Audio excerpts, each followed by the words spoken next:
Hello everyone, good morning. I welcome you all to the today's session on test case design technique. I'm hosting this session in order to share the real world techniques and also the practical examples. As a tester, it will help to write the tester to write the better and more effective test cases, ensuring especially on time and quality matters.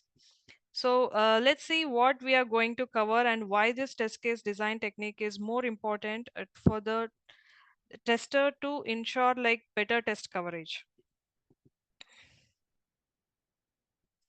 So here is it like why test case design technique matters. The first thing is like cost efficiency. So the cost efficiency, how it directly or indirectly it matters is like, so when we are testing any of the software or an application, so this will result in finding the bugs in the early stage of the development life cycle. So by following the proper test design technique, we can find the bugs in the early stage of the development life cycle than in the later stage. So it will also directly affect the cost in order to ensure the bugs found in the early stage of the development life cycle. So the cost efficiency is the first thing that we consider here why we are following the proper test case design technique. And the next is about the reduced redundancy, which means that in order to ensure the duplication of the test cases, by following the proper test design technique, we ensure the duplication of the we avoid the duplication of the test cases. So this will help us to ensure that we maintain a proper test coverage and all the test cases are covered in that. And we also improve this test coverage here by following the structured approach. We ensure the thorough testing, and here we cover all the critical and the edge cases of the scenarios that are followed through this test design technique. So the test case design technique is very much important that we follow during the test case documentation. Test cases are uh, these are the documents and the features that we cover during the testing process when we are like testing the software. After the software has been completely implemented by the developers, we start following this technique in order to ensure the proper test coverage is maintained. And going forward, today we'll be covering the most effective five test case design technique. The five test case design technique are boundary value analysis, equivalence class partitioning, state transition technique, decision table, and error guessing. So these are the five techniques that we are using in order to ensure the effective test cases are written by the testers. So we are not completely using all the five techniques in the same test case. We are following based on the application or in software what we are covering the for the particular scenario that we follow. For example, it depends on the banking domain, insurance domain, and the e-commerce domain. So it depends on the each application which type of application we are working with. So sometimes we are following the boundary value analysis, and in the different test case we are following the equivalence partitioning and the state transition technique, and the other we are using decision table or error guessing. So it depends on the which domain of the application we are working with. So let's see the first technique, equivalence partitioning. So this partitioning, you by the name itself, you need to understand like we are dividing this input into the valid and invalid partition. So we are testing the one value from the each group.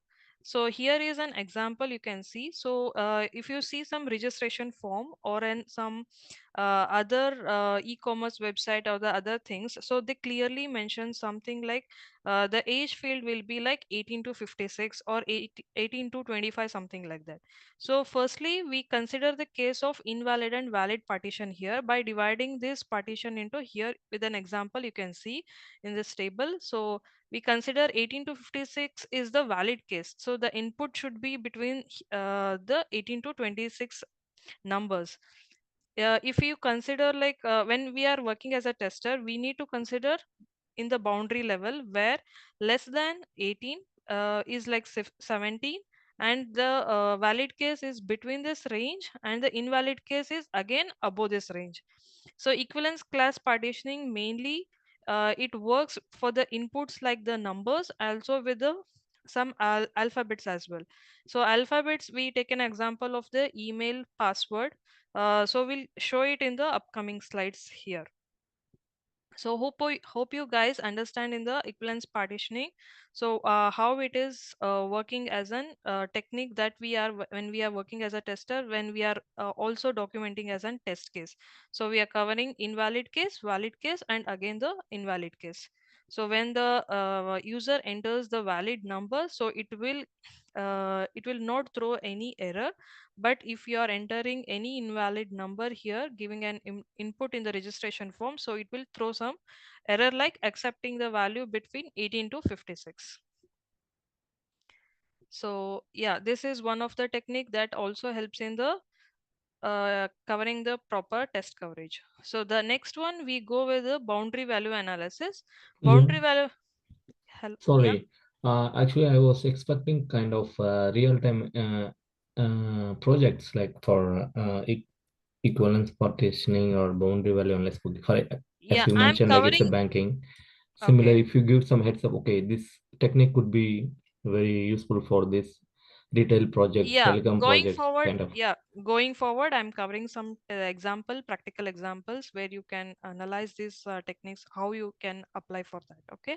Okay, thank you. Yeah, because I'm ensuring like we have to cover all this introductory part. So the one who joins as a from the non QA, so they need to understand this. Yeah. And this is for basically a beginner level. Yes. This is not an intermediate level, so it is for beginners. Yeah. Yeah. Okay, guys. Let's continue. Uh, so going forward with this, another technique, boundary value analysis, where we mainly focus on the boundary level of the inputs. So we identify the boundary levels, which is an edges of the valid input range, and we also here test the boundaries of the inputs. For example, the previous example you can see as 18 to 56. So the boundary levels of the inputs we consider, and the next way, the finding the edge bugs, which also means the same here, the catching the errors that occurs at the same limits. So this is an boundary value analysis example. So that it accepts the 18 to 56 range. The same example I am considering in order to understand easier to better like for you.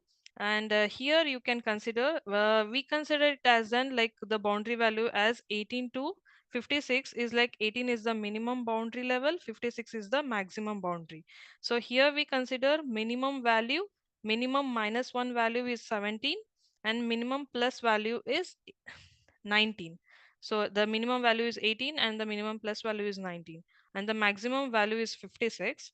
Maximum minus value is 55 and maximum plus value plus 1 is 57. So we consider all these six cases. So for example, minimum is the one case, minimum minus 1 is the another case, minimum plus 1 is the another case, maximum value is the fourth case, and maximum minus 1 and maximum plus 1 is the another two cases. Total six cases we consider in this boundary value analysis. So we cover all these edge cases in order to ensure proper test coverage is maintained. So hope you understood this boundary value analysis, how we are writing in when we are like covering the test cases.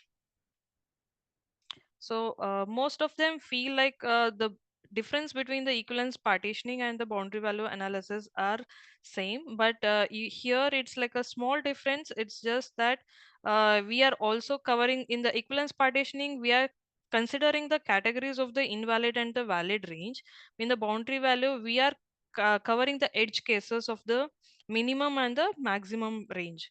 In the equivalence partitioning, it mainly focus on the representative values, and here it is mainly on the edge or the limit values, which are the edge cases you can consider. In the representative values means the range of the for example, if it is between 18 to 56, it's a valid range. The other range is the invalid with the less than 18 and more than 56.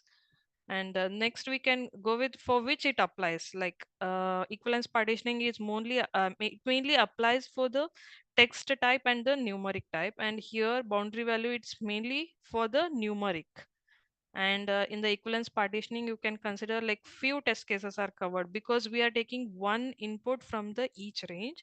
But in the boundary value analysis, we are typically taking the more cases, like the minimum value, minimum minus one value, minimum plus one value, and maximum value, maximum minus one, and maximum plus one.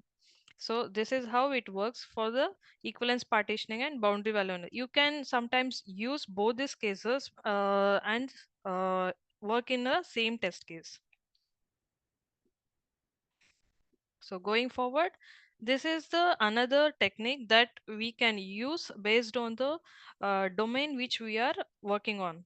So decision table is one of the technique, and state transition is the another technique.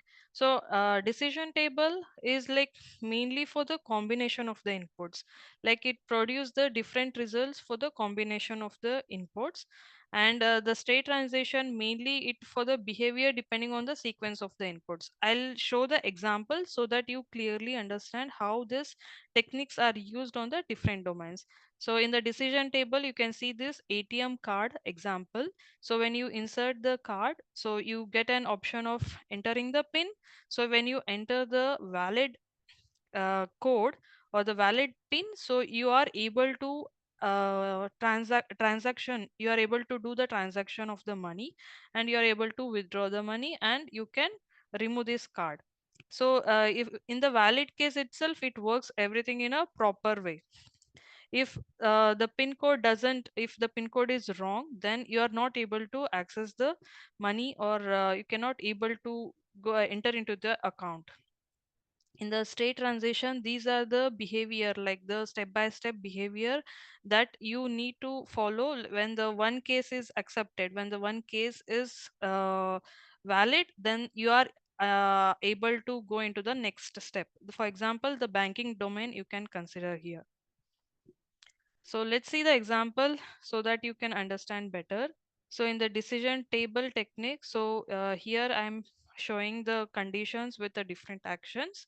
So in the condition, you can see the account already approved is like your when you are into the bank, and you have a proper bank account, and it is approved. So that is the true case here.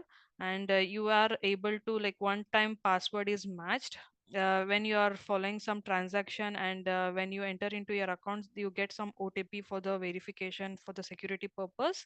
So after that is also with the true condition, then you are having insufficient money in the account. So after these three cases are true, then you are able to transfer the money. The another test case is like you have an account already approved, and you have the valid OTP that you received, but you don't have an insufficient balance, but you are trying to transfer the money. Then in that case, it will pop up like there is an insufficient amount. The another test case we take, like there's an valid account, there's an invalid OTP that you are uh, trying to type in, and there isn't sufficient money as well. Then it will like an suspicious case where the it will pop up like it will block the transaction, it will not allow you to transact the money. The fourth test case you can consider is like you have a valid bank account, and there's no valid OTP that you are typing in, and there's no insufficient, there is an insufficient balance, not a sufficient balance. Then you are not able to transfer the money, and there's like directly it will be blocking the account because of like invalid OTP, and not there is an insufficient balance. So this is the another test case. So the last test case you can consider when you don't have a proper bank account, then you no need to like you are not able to get this OTP, or an like you cannot put some amount in the bank account. So this totally an invalid case. So these are the different cases that you can consider under the decision table technique. So let's see the another technique of the example where I mentioned the ATM card. So how it works, like you can consider this state transition. So when you start with inserting the card to the ATM, and you are waiting for the pin to enter, and the first try you, and if you enter the valid pin, then you are directly able to access to the your account. If you don't enter the valid pin, then it should be an a second try. It will give an option of second try, where if you still enter the wrong pin, then you are able to still access it through, like you are able to try the one more try for entering the pin. So if you don't enter in the third attempt as well, then the account will be the transaction won't happen as well, and the account will be like for some time it will be paused, that you are not able to access your ATM card. So it will be something like that. So if you enter in the first try, you are able to access the account. In the second try, if you are able to enter the valid pin, then you can access it. Otherwise, you'll get a chance of another try in order to enter the bank account valid pin number for their card. So if everything goes well, like in the first attempt, then you are able to transact the money. Otherwise, then it will be blocked for the security reasons. So the last technique is mainly about the error guessing. This mainly it is based on the experience level. Like if you have previously worked with the previous domains and also know the testing, how this particular domain works. For example, like a e-commerce website, and you don't have a proper requirements with you, like software requirement specification, then we don't know like how this application works. So with the it depends on the based on the intuition, domain knowledge, and the past experience, we start testing the particular application. So this is the last technique. We also call it as exploratory testing, because in exploratory testing also we don't have any requirements to test the software or an application. So error guessing is like your start testing the application with your intuition and the knowledge of the particular domain. So let's jump into the practical examples of the these techniques, how it works. So I'm mainly considering the login form of the most of the applications. So this you might consider these are the dummy credentials that I'm working with.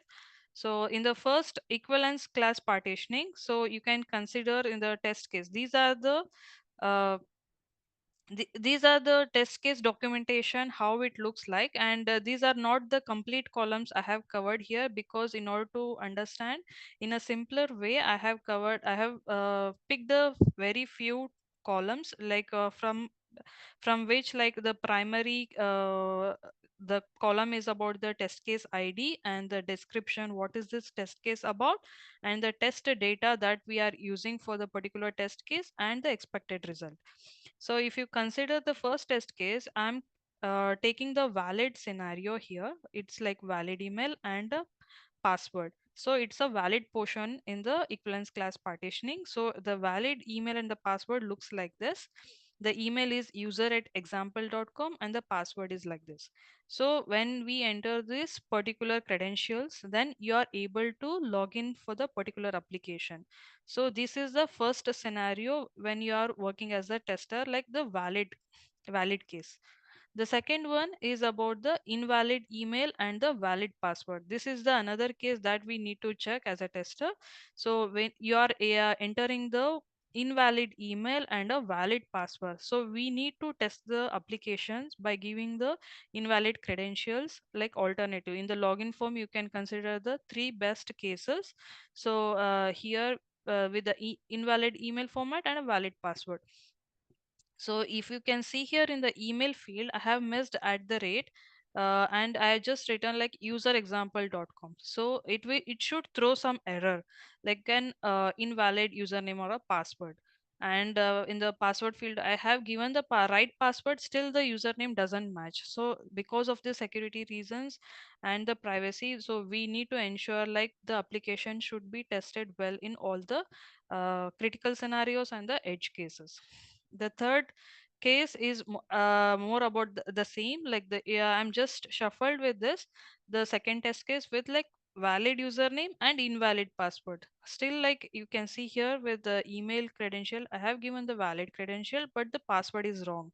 So here also it should throw the error, like when you enter the invalid password and right invalid email and a correct password, it should throw error. And even if it's an valid username and an invalid password, it should also throw so it should show the error. So this is one of the example, practical example of the equivalence class partitioning. So let's move to next technique. It's about the boundary value analysis. In the boundary value analysis, again, I covered the three cases. You can cover if there are some situations like you can cover more than three scenarios, it's well and good. And here it's just like a very simple example I'm working with. And in the first one, you can see here like the password should be exactly 8 characters. The minimum boundary should be 8 characters. There are you can see in some of the applications where you can see like the password length should be minimum 8. So it is the length of the password. So when I'm entering my test data, so it should I use it as like user at example.com, and the password is like 1234567 so till 8 I enter and I am able to log into the particular application. But there are some case like if we haven't seen some instruction for the password, like it should be 8, then we enter like the password length is 7, or like it is like minimum than the boundary level. Then if you are trying to enter the password length of 7, then it should throw some error like show the password length error, or the password should be of minimum 8 characters. And in the last case, I'm covering again with the valid case. So I'm checking the minimum boundary level. So this is the boundary level, min -1 and min +1. So this is the boundary value analysis you need to cover. So the password with the 9 characters just above the minimum value, so it should allow you to log into the particular application. So here you can see the valid test data user at example.com, and password is like 129, where the password length is of 9. And it should allow you to log into the particular application. So this is the example of the boundary value analysis. So let's jump into the next practical example of decision table technique. So I'm covering 4 cases here. In the 4 cases where we need to ensure like decision table, like it works as a combination of the input for the different results. So in here like decision table, you can see I'm giving a valid username and the valid password is this is the one of the condition, and it is allowing us to log into the particular application like login successful. And the second case is a user example.com where I have followed the invalid format of writing the email and ensuring the correct password, but we need to expect some error message under the email field. It should be like email format error or an invalid email format. And in the third case, you can see I'm giving a valid username and the password is wrong. So it should throw some error like password length error.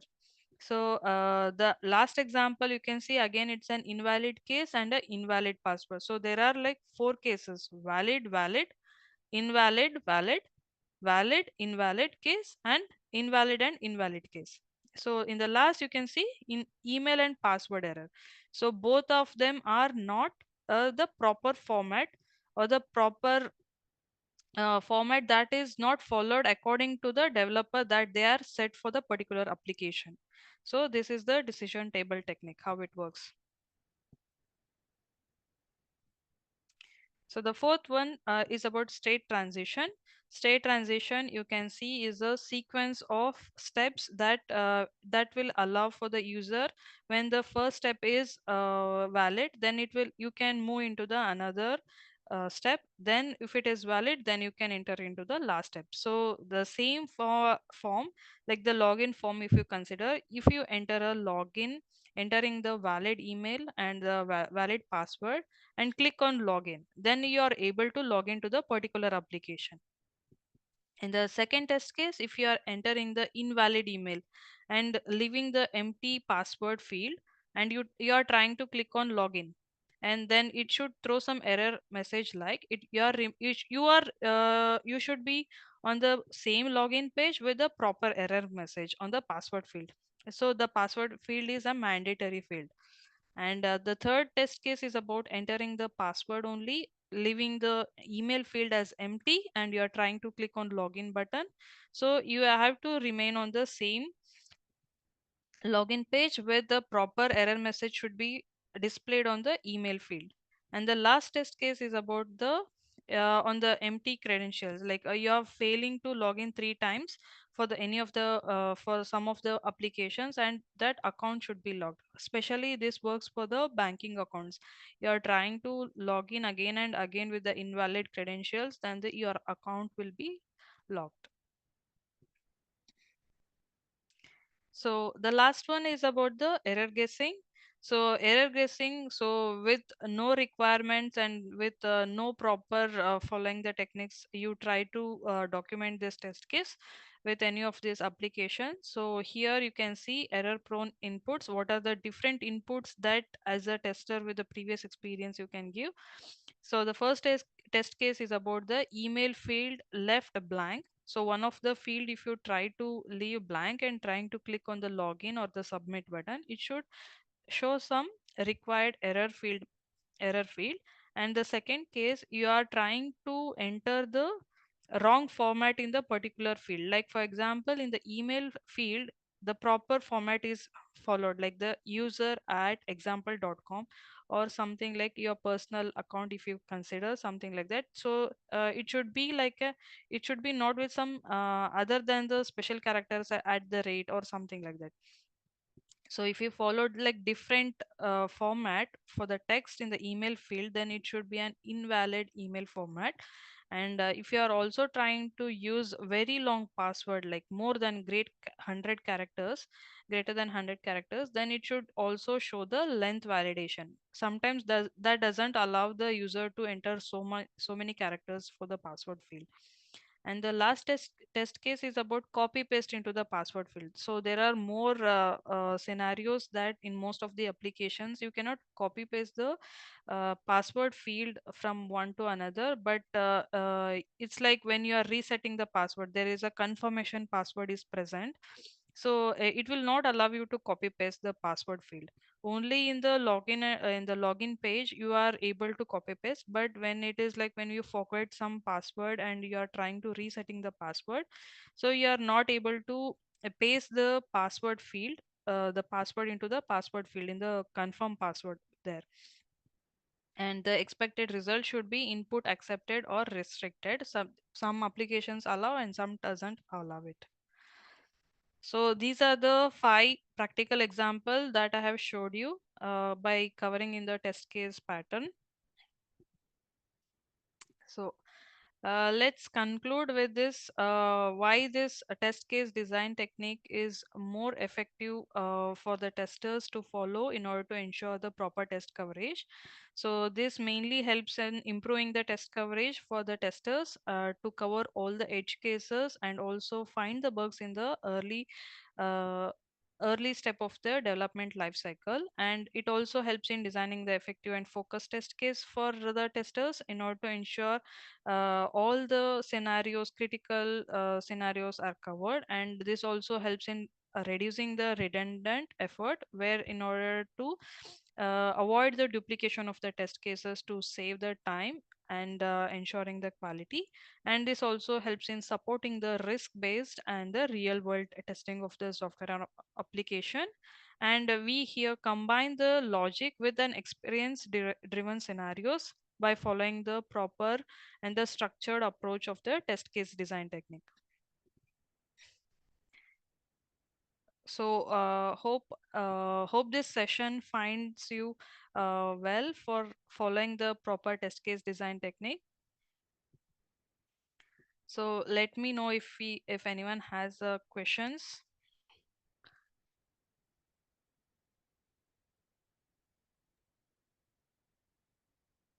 Very nice session, Pooja. It Thank you, really Nidhi. helped me in brushing up my knowledge. Yeah, thank you, dear.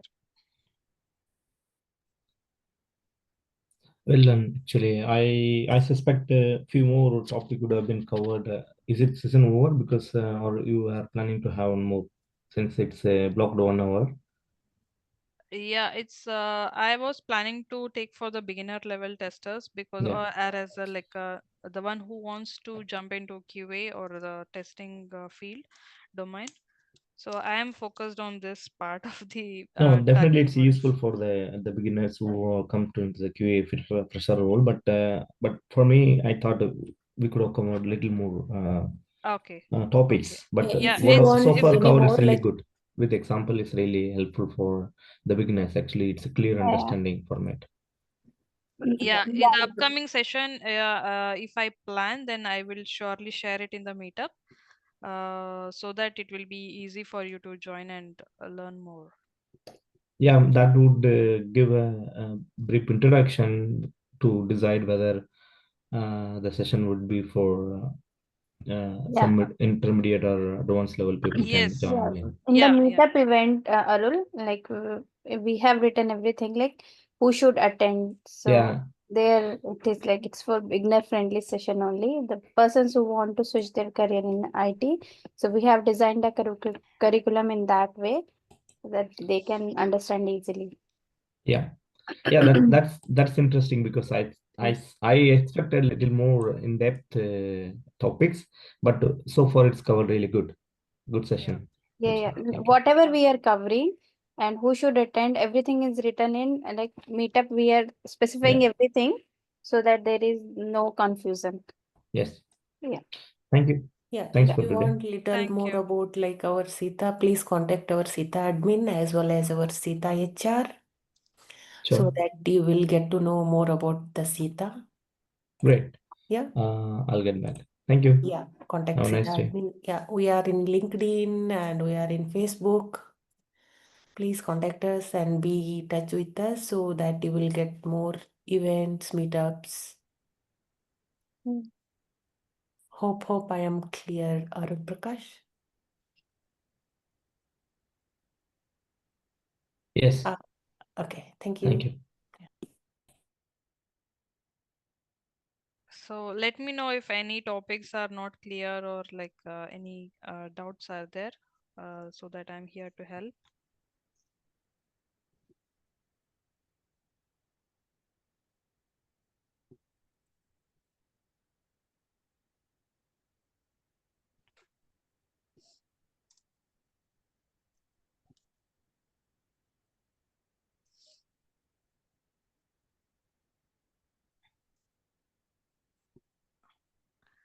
So if we don't have any questions, I think then we can wind up this session. Stop the recording. Yeah. Pooja.